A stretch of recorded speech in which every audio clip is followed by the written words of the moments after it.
Alright, I don't have a lot of time today, so we'll make this a very quick one. Not my usual 20-30 minute affair. But today we're going to cover the absolute basics of hiking on a budget.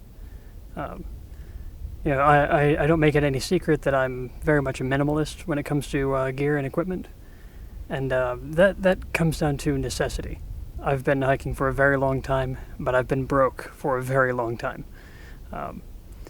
So you learn to do without, but you also learn how to make the best of, inexpensive gear. One of the important things is to try not to buy new, buy used. Older stuff, people who tried hiking, bought all the fancy gear, didn't like it, and turns out they don't like hiking at all. It'll end up at the end of the season on like eBay or other auction sites, or Craigslist, or whatever your version of Craigslist is, wherever you happen to be. You can get a lot of good stuff real cheap there. But if you're starting piecemeal, if you're getting one piece of gear at a time, I've got some basic things to keep in mind and some examples. So.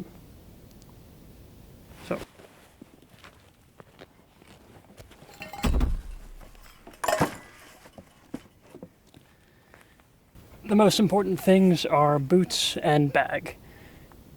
And you really don't want to cheap out on boots. If you're going to spend the money, spend it on some boots. Everything else, though, you can probably get away with, not having the newest and shiniest gear.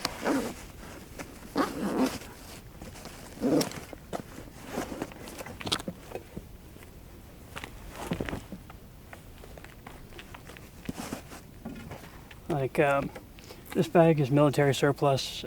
They're kind of expensive nowadays. You're not going to find a good condition Alice pack or one of these for as little as I bought this for.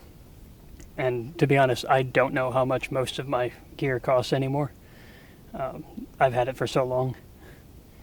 But I bought almost everything for the cheapest possible price.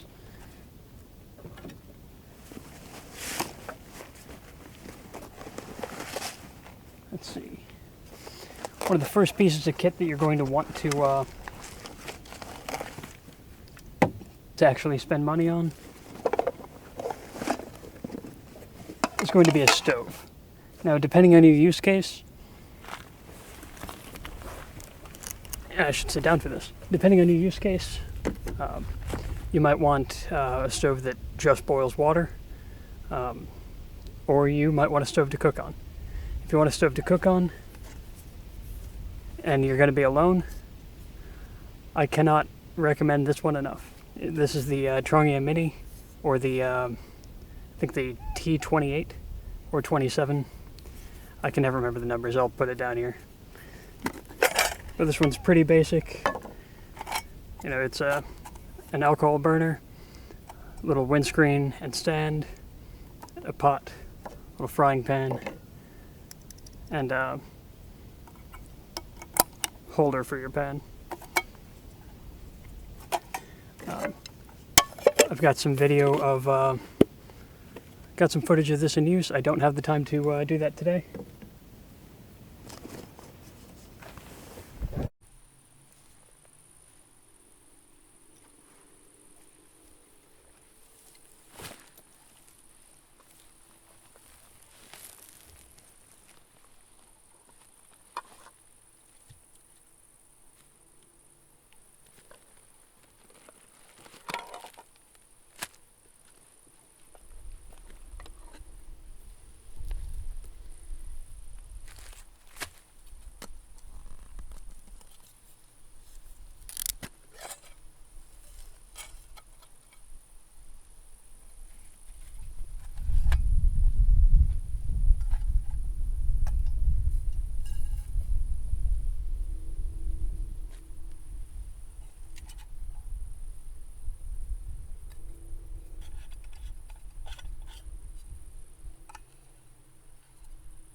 Chili mac.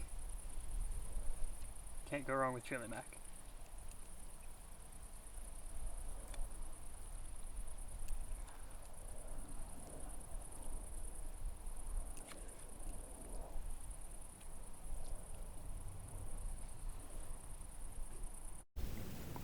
Sorry, got distracted by some ducks.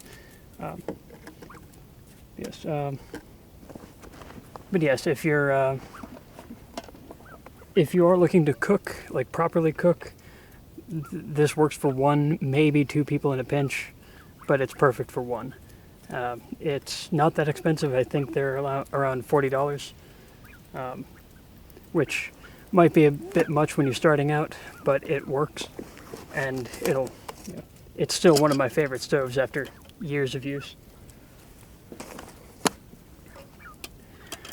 Another option is the classic U.S. Army Canteen Cup. I think you can get these for around $15. I don't know. This one I have left over from when I was in the Army. There's a stove for it, little pot stand. These things are about $20, 15, depending on where you go, what style you're getting.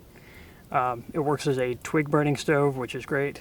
You can slip one of the Trangia spirit burners under it, or a homemade one, or whichever you prefer.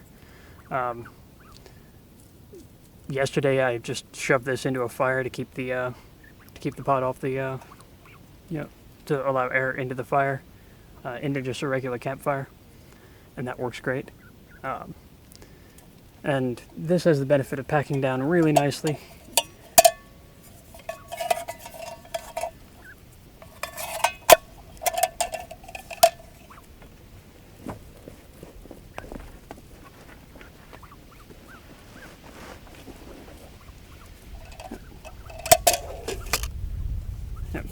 The canteen fits right into it. If you've got something, a U.S. Army style canteen or something that fits, but it packs in really nicely. If you've got a side pocket or something that you keep your canteen in, if it's got a little bit of space, it can fit your whole cook set, which is great, especially if you're trying to go for the super minimalist, not carrying anything, or if you just have a lot of other gear and you don't want your stove taking up too much space. You can cook in it. I do, but it works really well for just boiling some water, rehydrating something, or making a cup of coffee. This is one of my favorites. I always have this with me. I have one of these in my everyday carry bag. I've got one of these in my small hiking bag. I've got one of these in my large hiking bag, and the ducks are nibbling at my boots. Okay. But I've got a bunch of these things, and I could not recommend them highly enough. But if you've got one of these and one of the Trangia Minis, any solo adventure, you're set for a stove. Now, if you live in an area where alcohol stoves might be prohibited during fire bans, here that's not the case. They are specifically allowed during fire bans, but I know in parts of the U.S. and parts of Canada, they're not allowed during fire bans. So if you live in one of those areas and you want a gas burning stove, you can find decent, really cheap gas burners on the internet, or pretty much any outdoor store. You can find a cheap one. They work more or less about as well as any of the other ones. But the gas burners, the modern gas burners, most of those are designed primarily for just boiling water. And if that's the kind of cooking you want to do, perfect. Rehydrating, or, not even cooking, just having some hot water for tea or coffee. That's great. I think I've got one in here. Yep. Pack's super small. I don't actually have a gas can with me. They're pretty hard to get around here. But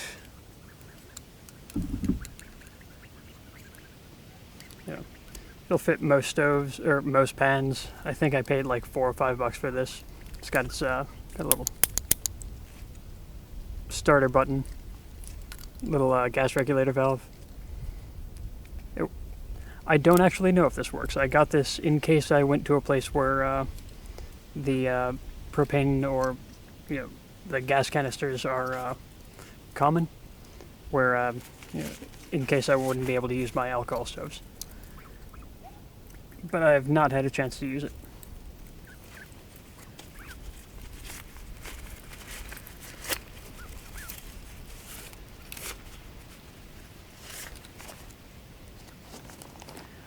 In the future, I'll go over more detail about stove options and what you can expect. Stove comparisons and whatnot.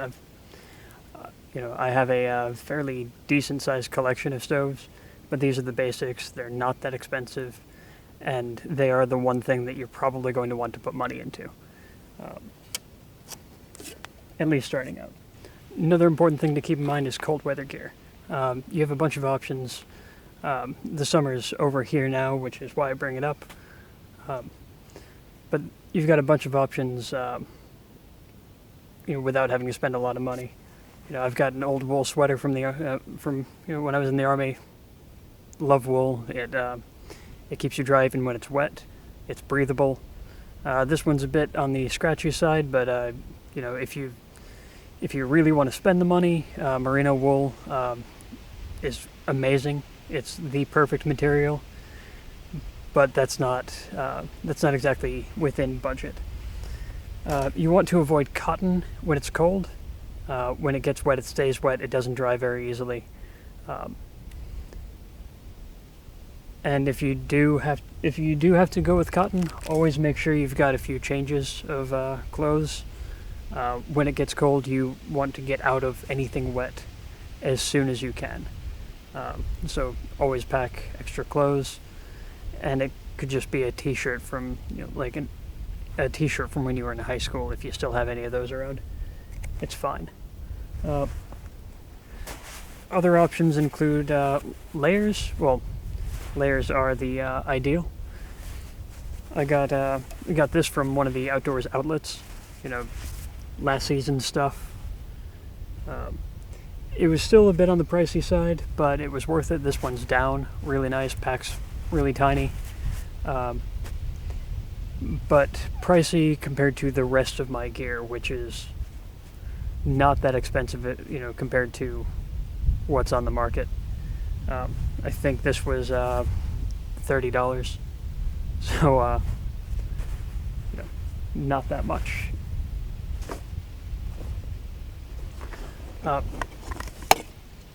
If you're going to be cooking, it's nice to have something to eat out of that isn't the pan or the pot. You don't burn yourself, whatever. I mean, it's fine to eat out of the pot. This thing is perfect for it. You get a long spoon and just eat right out of it. Good to go. But this is just a Swedish Army, actual Swedish Army surplus kuksa or kosa, I believe they call it. Cheap. I think I paid $1 for this. But I bought them in bulk. I've got a big stack of them because I run hiking groups. So, but these are great for if you're hiking with someone, you want to portion them out. You can drink out of them. You can eat out of them. But it's also just okay to eat right out of the pan. All up to you. But for drinking, you'll definitely want a cup of some kind. Now you can go fancy and get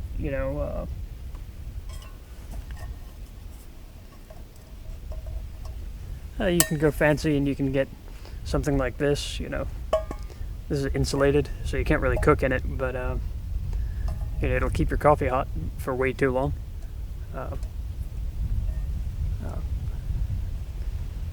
I've had this for like 10-15 years, so I don't know how much it costs now, but I think it was like $20 at the time.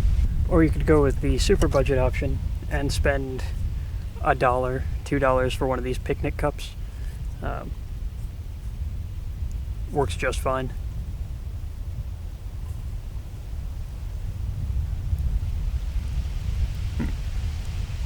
dishwasher safe, so you can fit boiling water in these.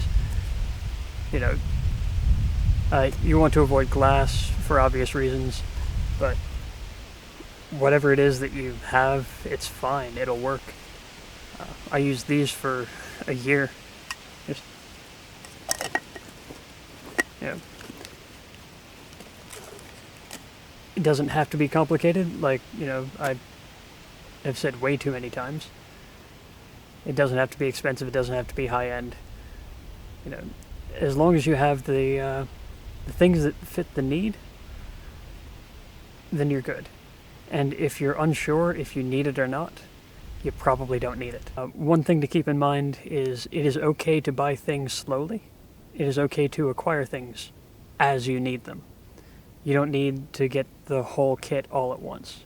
You can start off with, you know, just making sure you've got boots, and then making sure that you've got something other than a 2-liter PET bottle, a 2-liter soda bottle for holding water, then a stove, then just move up as you can afford it, as you find things. A lot of my stuff is secondhand or bought at online auctions because it still works, and it's more ethical to purchase or to give new life to an old thing than it is to purchase something new, especially if you're going cheap, because a lot of the cheap things you can buy new are probably garbage. They're probably going to fall apart, and don't add to the waste. Just reuse the things that can be used as long as they can possibly be used.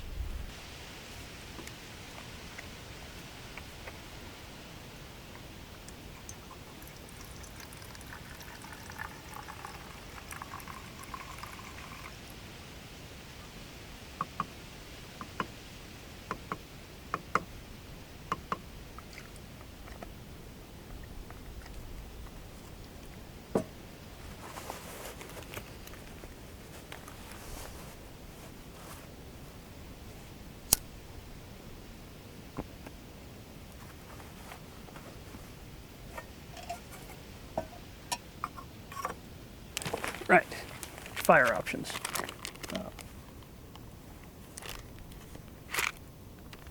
You don't need a fancy fire starting kit. You know, if you're just out for hiking, you're just out, like, or just starting bushcrafting, it doesn't really matter. It's okay to start with a box of matches or a lighter, you know, and a little plastic bag to keep it all dry in.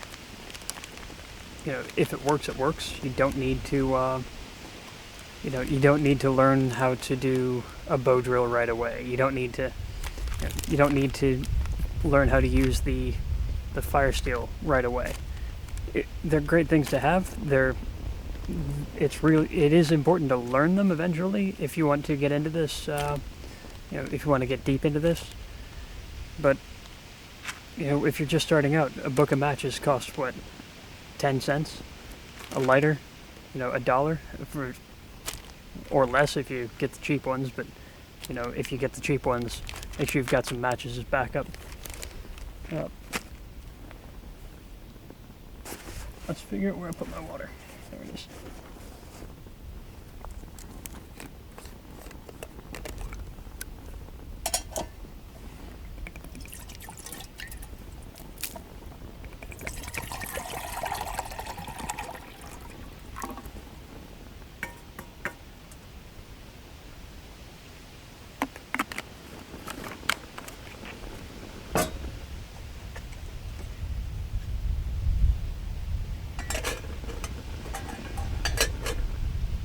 If you do end up going with the Canteen Cup stove, I highly recommend investing in a lid.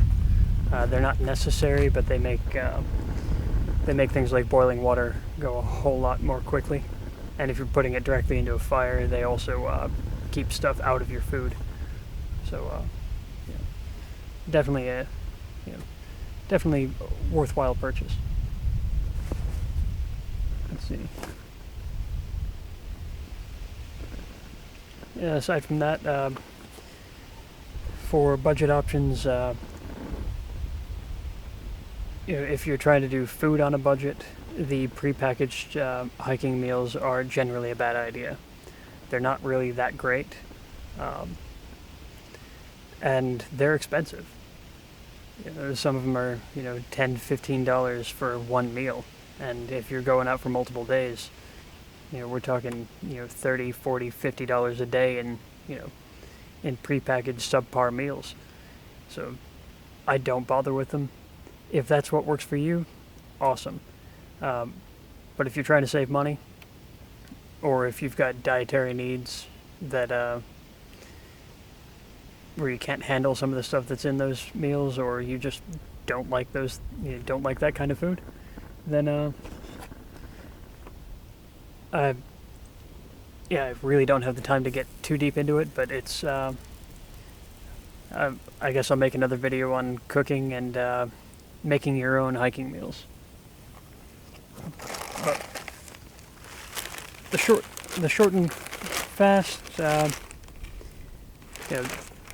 this is just dinner from, one night. I dehydrated. This is one person's one meal, like one serving of, I can't even remember what this was, to be honest. Anytime I've got leftovers, if the pieces are smaller than, half an inch cubed or about 1 centimeter cubed, at the after it's cooled off, I throw it in the oven and dehydrate it, and then bag it up. It doesn't really matter what it is. I'll give it a try. Saves, I waste a lot less, and I have hiking meals where I don't have to spend money later. I'll go into more detail in another video later, probably in a couple weeks or sometime this winter. To reiterate, buy secondhand. It's cheaper. It's better for the environment. It's better for you. A lot of older stuff is just built better. If you're not concerned about weight or size of things, like check with older family members if you have them. They might have stuff locked up in the attic from 40, 50 years ago that's just fine. This bag's 40 years old. It's just fine. This canteen cup is 30 years old. It's stainless steel. Nothing's going to happen to it. Most of my gear is about as old as I am, and it's probably going to last longer than I will. So, and personally, I don't like to have to buy anything more than once. So, win-win. Save money, give new life to an older thing without contributing to the trash heaps, and never have to buy it again.